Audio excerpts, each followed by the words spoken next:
Hello friends, welcome back to my channel. ನಿಮ್ಮೆಲ್ರಿಗೂ 2020 2021 ಈ time ನೆನಪಿದ್ಯಾ? ಹೇಗಿತ್ತು ಹೇಳಿ? ಜನರೇ ಇಲ್ಲದಂತಹ ರಸ್ತೆಗಳು, ಎಲ್ಲಿ ನೋಡಿದ್ರೂ ಕೂಡ ದೆವ್ವದ ರೀತಿ ಕಾಣುವಂತಹ ಏರಿಯಾಗಳಿರ್ತಿತ್ತು. ರಸ್ತೆಗಳಲ್ಲಿ 24 ಗಂಟೆ ಗಾಡಿಗಳು ಓಡಾಡ್ತಾನೆ ಇರ್ತಿತ್ತು. ಆ ಟೈಮಲ್ಲಿ ಮಾತ್ರ ಯಾವುದೇ ಗಾಡಿ ಓಡಾಡೋಕ್ಕೆ ಅವಕಾಶನೇ ಇರಲಿಲ್ಲ. 24 ಗಂಟೆ ಓಪನ್ ಇರ್ತಾ ಇದ್ದಂತಹ ಹೋಟೆಲ್ಗಳಾಗಿರಬಹುದು, ಫ್ಯಾಕ್ಟರಿಗಳಾಗಿರಬಹುದು, ಎಷ್ಟೋ ಆಫೀಸ್ಗಳಾಗಿರಬಹುದು, ಬಾರ್ ರೆಸ್ಟೋರೆಂಟ್ಗಳಾಗಿರಬಹುದು, ಎಲ್ಲ ಕೂಡ ಕ್ಲೋಸ್ ಆಗಿರ್ತಾ ಇತ್ತು. ಒಂದಷ್ಟು ಜನಕ್ಕೆ ವರ್ಕ್ ಫ್ರಮ್ ಹೋಮ್ ಕೊಟ್ಟಿದ್ರು, ಒಂದಷ್ಟು ಜನಕ್ಕೆ ಕೆಲಸನೇ ಇರಲಿಲ್ಲ. ಲಕ್ಷಾಂತರ ಜನ ಸತ್ತಿದ್ದಂತಹ ಈ ವರ್ಷ 2020 ಮತ್ತು 2021 ಕಾರಣ ಬಂದು ಕೊರೋನಾ ಅಂತ ಒಂದು ಭೀಕರ ಕಾಯಿಲೆ. ಸೊ ಈ ಟೈಮಲ್ಲಿ ನಮಗೆ ಕಂಡಿದ್ದೆಲ್ಲ ಬರೀ ಲಾಕ್ಡೌನು, ಸಾವು ನೋವು ಇದೇ ಆಗಿತ್ತು. ಇದೇ ರೀತಿಯ ಮತ್ತೊಂದು ವೈರಸ್ ಈಗ ಚೀನಾದಲ್ಲಿ ಮತ್ತೆ ಸ್ಫೋಟಗೊಂಡಿದೆ. ಅದೇ ಸೀನ್ ಅಥವಾ ಅದೇ ಏನು ಹೇಗಿತ್ತು ಅದೆಲ್ಲ ಮತ್ತೆ ರಿಪೀಟ್ ಆಗುವಂತಹ ಮತ್ತೊಂದು ಲಕ್ಷಣಗಳು ಕಾಣಿಸ್ತಾ ಇದೆ. ಇದಕ್ಕೆಲ್ಲ ಬಂದಿರೋಂಥ ಕಾರಣ ಏನಪ್ಪಾ ಅಂದರೆ HMPV ಅನ್ನೋ ಒಂದು ಹೊಸ ವೈರಸ್ಸು ಚೀನಾದಲ್ಲಿ ಇದು ಸ್ಫೋಟಗೊಂಡಿದೆ. ಕೊರೋನಾಗಿಂತ ಭಯಂಕರವಾಗಿದೆ ಈ ವೈರಸ್ ಅಂತ ಈಗಾಗಲೇ ಹೇಳಲಾಗ್ತಾ ಇದೆ. ಭಯ ಇದು ಕೊರೋನಾ ಭಯ ಅಲ್ಲ, ಕೊರೋನಾ ರೀತಿಯಲ್ಲಿ ಮತ್ತೊಂದು ಭಯ. ಆ ಭಯದ ಹೆಸರೇ HMPV ವೈರಸ್ ಅಂತ ಹೇಳ್ತಾ ಇದ್ದಾರೆ. ಸೊ ನೋಡಿ, ಕೊರೋನಾ ಯಾವ ದೇಶದಲ್ಲಿ ಹುಟ್ಟಿತ್ತೋ ಅದೇ ದೇಶದಲ್ಲಿ ಈಗ ಮತ್ತೊಂದು ವೈರಸ್ ಹುಟ್ಕೊಂಡಿದೆ. ಕೊರೋನಾಗಿಂತ ಭಯಂಕರ ಮತ್ತು ಮಹಾಮಾರಿ ವೈರಸ್ HMPV ಅಂತ ಹೇಳಲಾಗ್ತಿದೆ. ಈಗಾಗಲೇ ಸಾವಿರಾರು ಜನ ತೀರು ಹೋಗಿದ್ದಾರೆ ಅಂತ ಕೂಡ ಹೇಳ್ತಾ ಇದ್ದಾರೆ. ಇದ್ರ ಜೊತೆಗೆ ಚೀನಾ ಸರ್ಕಾರ ಈಗಾಗಲೇ ಆರೋಗ್ಯ ತುರ್ತು ಪರಿಸ್ಥಿತಿ ಕೂಡ ಘೋಷಣೆ ಮಾಡಿದೆ. ತುರ್ತು ಪರಿಸ್ಥಿತಿನ ಸುಮ್ಮನೆ ಯಾರೇ ಕಾರಣಕ್ಕೂ ಘೋಷಣೆ ಮಾಡೋದಕ್ಕೆ ಆಗೋದಿಲ್ಲ. ಸೀರಿಯಸ್ ಕಂಡೀಷನ್ ಇದ್ದಾಗ ಮಾತ್ರ ಈ ರೀತಿಯಾಗಿ ಆರೋಗ್ಯ ತುರ್ತು ಪರಿಸ್ಥಿತಿನ ಘೋಷಣೆ ಮಾಡ್ತಾರೆ. ಈಗ ಚೀನಾ ಸರ್ಕಾರ ಇದೇ ಕೆಲಸನ ಮಾಡಿದೆ. ಜೊತೆಗೆ ಕೊರೋನಾ ರೀತಿ ಮತ್ತೊಮ್ಮೆ ಲಾಕ್ಡೌನ್ ಮಾಡುವಂತಹ ಚಾನ್ಸಸ್ ತುಂಬಾ ಜಾಸ್ತಿ ಇದೆ ಅಂತ ತಿಳಿಸ್ತಿದ್ದಾರೆ. ನೋಡಿ, ಚೀನಾದಲ್ಲಿ ಇವಾಗ ಮಾಸ್ಕ್ ಮತ್ತೆ ಸ್ಯಾನಿಟೈಸರ್ ಎರಡೂ ಕೂಡ ಕಂಪಲ್ಸರಿ ಮಾಡಿದ್ದಾರೆ. ಅಲ್ಲಿ ಯಾವುದೇ ರೋಡಲ್ಲಿ ನೋಡಿದ್ರು ಅಥವಾ ಯಾವುದೇ ಜನಗಳನ್ನ ನೋಡಿದ್ರು ಮಾಸ್ಕ್ ಹಾಕೊಂಡಿರೋದು ಮತ್ತೆ ಸ್ಯಾನಿಟೈಸರ್ ಯೂಸ್ ಮಾಡ್ತಿರೋದು ಕಂಪಲ್ಸರಿ ಮಾಡಿಬಿಟ್ಟಿದ್ದಾರೆ.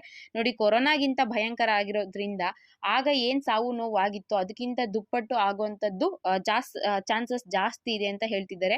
ಹ್ಯೂಮನ್ ಮೆಟಾಫಿನೋಮೋ ವೈರಸ್ ಹಾವಳಿ ಹೇಗಿದೆ ಚೀನಾದಲ್ಲಿ ಅಂದ್ರೆ, ಆರೋಗ್ಯ ತುರ್ತು ಪರಿಸ್ಥಿತಿ ಘೋಷಣೆ ಮಾಡಿರೋದ್ರ ಜೊತೆಗೆ ಇತರ ಬೇರೆ ಬೇರೆ ದೇಶಗಳಲ್ಲೂ ಕೂಡ ಅಲರ್ಟ್ ಆಗೋ ರೀತಿಯಾಗಿ ಮಾಡಿದ್ದಾರೆ. ನಮ್ಮ ಭಾರತ ಸರ್ಕಾರ ಕೂಡ ಇದಕ್ಕೆ ಮುನ್ನೆಚ್ಚರಿಕೆ ಕ್ರಮಗಳನ್ನ ತಗೊಳ್ತಾ ಇದೆ. ಈಗ ಪ್ರೆಸೆಂಟ್ ಚೀನಾದಲ್ಲಿ ಯಾವ ರೀತಿ ಸಿಚುವೇಶನ್ ಇದೆ ಅಂತ ಸೋಷಿಯಲ್ ಮೀಡಿಯಾದಲ್ಲಿ ಹಲವಾರು ವಿಡಿಯೋಗಳು ವೈರಲ್ ಆಗ್ತಾ ಇದೆ. ಸೊ ಈ ವಿಡಿಯೋಗಳಲ್ಲಿ ಏನಿದೆ ಅಂದ್ರೆ, ಚೀನಾದ ಶವಗಾರದ ಬಳಿ ರಾಶಿ ರಾಶಿ ಶವಗಳು ಇದೆ ಅಂತ ವಿಡಿಯೋ ಮಾಡಿ ಪೋಸ್ಟ್ ಮಾಡ್ತಾ ಇದ್ದಾರೆ. ಸೊ ಜಗತ್ತಿನಾದ್ಯಂತ ಎಲ್ಲ ದೇಶಗಳು ಅಲರ್ಟ್ ಆಗ್ತಾ ಇದೆ. ಮತ್ತೆ ಕೊರೋನಾ ರೀತಿ ಮತ್ತೊಮ್ಮೆ ರಿಪೀಟ್ ಆಗೋ ಚಾನ್ಸಸ್ ಜಾಸ್ತಿ ಇದೆ ಅಂತ ಹೇಳ್ತಾ ಇದ್ದಾರೆ. ಎಲ್ಲಾ ಕಡೆ ಮಾಸ್ಕ್ ಮತ್ತೆ ಸ್ಯಾನಿಟೈಸರ್ ನ ಕಂಪಲ್ಸರಿ ಮಾಡ್ತಾ ಇದ್ದಾರೆ. ಚೀನಾದಲ್ಲಿ ಹೆಣಗಳ ರಾಶಿನೇ ಬೀಳ್ತಾ ಇದೆ ಅನ್ನೋದನ್ನ ತಿಳಿಸ್ತಾ ಇದ್ದಾರೆ. ಇನ್ನು HMPV ವೈರಸ್ ಯಾವ ರೀತಿ ಇರುತ್ತೆ, ಯಾವ ರೀತಿ ಹರಡುತ್ತೆ ಅಂತ ಹೇಳಿದ್ರೆ, ಇದಕ್ಕೆ ಚಿಕ್ಕವರು, ವಯಸ್ಸಿನವರು ಎಲ್ರಿಗೂ ಕೂಡ ಹರಡ್ತಾ ಇದೆ. ಅದರಲ್ಲೂ ಕೂಡ ಮಕ್ಕಳಲ್ಲಿ ಹೆಚ್ಚು ಇದು ಸಾಮಾನ್ಯವಾಗಿ ಹರಡ್ತಾ ಇದೆ ಅಂತ ಕೂಡ ತಿಳಿಸಿದ್ದಾರೆ. ಸೊ ಸಾರ್ವಜನಿಕರು ಆರೋಗ್ಯದ ಬಗ್ಗೆ ಹೆಚ್ಚು ಕಾಳಜಿನ ವಹಿಸಬೇಕಾಗಿರುತ್ತೆ. ಅಲ್ಲಿನ ಪರಿಸ್ಥಿತಿ ಇವಾಗ ತುಂಬಾ ಗಂಭೀರವಾಗಿರೋದು ಸಾಮಾಜಿಕ ಮಾಧ್ಯಮಗಳಲ್ಲಿ, ವಿಡಿಯೋಗಳಲ್ಲಿ, ಲೈವ್ ನ್ಯೂಸ್ ಚಾನೆಲ್ಸ್ಗಳಲ್ಲಿ ಸಿಗ್ತಾ ಇದೆ. ಮತ್ತೆ ಇದು ಯಾವ ರೀತಿ ಹರಡುತ್ತೆ, ಯಾವ ರೀತಿ ಇರುತ್ತೆ ಅಂತ ಮಾಧ್ಯಮಗಳ ವರದಿ ಪ್ರಕಾರ ಅಂದ್ರೆ ನ್ಯೂಸ್ ಚಾನೆಲ್ಸ್ಗಳು ಯಾವ ರೀತಿ ಹೇಳ್ತಾರೆ ಅಂದ್ರೆ, ಫ್ಲೂ ರೀತಿಯಾಗಿ ಇರುತ್ತೆ. ಕೆಮ್ಮು, ಜ್ವರ, ಉಸಿರಾಟದ ತೊಂದರೆ ಅಂತಹ ಲಕ್ಷಣಗಳು ಕಾಣಿಸಿಕೊಳ್ಳುತ್ತೆ. ತೀವ್ರವಾದ ಸಂದರ್ಭದಲ್ಲಿ ಅಂದ್ರೆ ತುಂಬಾ ಸೆನ್ಸಿಟಿವ್ ಸಂದರ್ಭಗಳಲ್ಲಿ ಇದು ಬ್ರಾಂಕಟೈಸ್ ಅಥವಾ ನ್ಯೂಮೋನಿಯಾ ರೀತಿಯಾಗಿ ಕಾರಣ ಆಗುತ್ತೆ, ಆ ರೀತಿಯಾಗಿ ಇರುತ್ತೆ ಅಂತ ಹೇಳಿದ್ದಾರೆ. ಸೊ ಈ ವೈರಸ್ ಹೆಚ್ಚಾಗೋದಿಕ್ಕೆ 3 ರಿಂದ 6 ದಿನಗಳ ಕಾಲ ಟೈಮ್ ತಗೊಳುತ್ತೆ. ಅದಾದ್ಮೇಲೆ ಇದು ವಿಭಿನ್ನ ರೀತಿಯ ವೈರಸ್ಗಳು ಅಟ್ಯಾಕ್ ಆಗುತ್ತೆ ಅಂತ ಕೂಡ ತಿಳಿಸಿದ್ದಾರೆ. ಸದ್ಯಕ್ಕೆ ಇದು ಪ್ರಾಥಮಿಕವಾಗಿ ಸಿಕ್ಕಿರುವಂತಹ ಮಾಹಿತಿ ಆಗಿರುತ್ತೆ ಇದು HMPV ವೈರಸ್ ಬಗ್ಗೆ.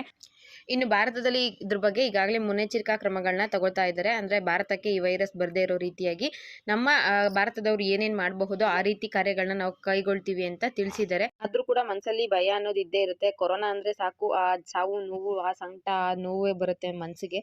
ಸೊ ಅದಕ್ಕಿಂತ ಭಯಾನಕ ವೈರಸ್ ಅಂತ ಇದು ಹೇಳ್ತಾ ಇದ್ದಾರೆ. ಸೊ ಇನ್ನೂ ಕಷ್ಟ ಇರಬಹುದೇನೋ, ಬಟ್ ಆದ್ರೂ ನೋಡೋಣ ಮುಂದೆ ಏನಾಗುತ್ತೆ ಅಂತ. ಸದ್ಯಕ್ಕೆ ಇದು ಚೀನಾದಲ್ಲಿ ಮೊದಲಿಗೆ ಕಾಣಿಸ್ಕೊಂಡಿದೆ. ಹಾಂಗ್ಕಾಂಗ್ ಆಗಿರಬಹುದು, ಜಪಾನ್ ದೇಶದಲ್ಲಿಯೂ ಕೂಡ ಇದು ಈಗಾಗಲೇ ಕಾಣಿಸ್ಕೊಂಡಿದೆ ಅಂತ ಹೇಳಲಾಗ್ತಾ ಇದೆ. ಸೊ ಭಾರತ ಸರ್ಕಾರ ಮುನ್ನೆಚ್ಚರಿಕೆ ವಹಿಸಿದೆ ಅಂತ ಕೂಡ ತಿಳಿಸ್ತಾ ಇದ್ದೇನೆ. ನೋಡೋಣ ಇದ್ರ ಬಗ್ಗೆ ಮುಂದೆ ಇನ್ಫಾರ್ಮೇಶನ್ ಸಿಕ್ಕರೆ ಖಂಡಿತವಾಗ್ಲೂ ತಿಳಿಸ್ತೀನಿ. ಇದು ಇವತ್ತಿನ ವಿಡಿಯೋ ಆಗಿತ್ತು. ದಯವಿಟ್ಟು ಆದಷ್ಟು ಎಲ್ಲರೂ ಕೂಡ ಮುನ್ನೆಚ್ಚರಿಕಾ ಕ್ರಮಗಳನ್ನ ಕೈಗೊಳ್ಳಿ. ನಿಮ್ಮ ಸುತ್ತಮುತ್ತ ವೆದರ್ ಬೇರೆ ಚಳಿಗಾಲ, ಆದಷ್ಟು ಕೇರ್ಫುಲ್ ಆಗಿರಿ ಅಂತ ಹೇಳ್ತಾ ವಿಡಿಯೋ ಮುಗಿಸ್ತಾ ಇದ್ದೀನಿ. Thank you for watching friends.